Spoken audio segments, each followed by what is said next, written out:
Hello bachcho, let's read the question. Consider the following statement A to D, each with one or two blank. A.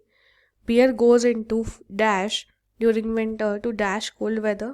B. A conical age pyramid with a broad base represent dash human population. C. A vase pollinating a fig flower is an example of. D. An area with high level of species richness is known as. So which of the following option gives the correct fill up for the respective blank number from first to fifth in the statement. Okay, so देखते हैं.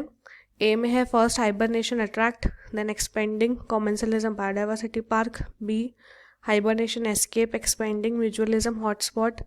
सी aestivation escape stable commensalism Marsh.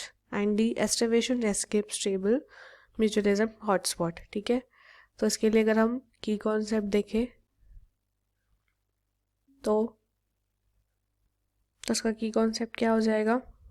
Organisms and population या फिर organism and population. तो one by one देखते हैं. A में बोल रहा है bear goes into dash during winter to dash cold weather. तो बियर क्या करता है? बियर जाता है हाइबरनेशन में to dash cold weather, to escape cold weather. Cold weather से बचने के लिए बियर एक डीप स्लीप में चला जाता है, इसको हम क्या बोलते हैं? हाइबरनेशन. फिर बी में है a conical age pyramid with a broad base represent which human population. तो it represents what?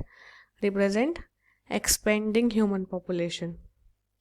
Okay, then in C a wasp pollinating a fig flower is an example of mutualism. Okay, दोनों एक दूसरे को benefit देते हैं, that's why it is called mutualism. Then we have D an area with high level of species richness.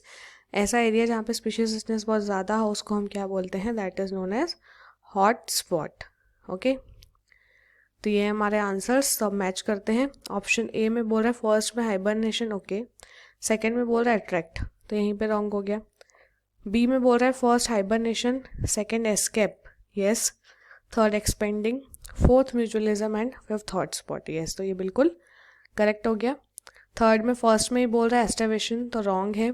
D में भी first में बोल रहा है एस्टेविशन, तो रॉन्ग है. ठीक है, इसलिए जो हमारा करेक्ट आंसर है वो क्या है? Option number B, that is hibernation escape expanding mutualism and hot spot. Okay, so we have the correct answer as option number B. Hope you understood it well. Best of luck.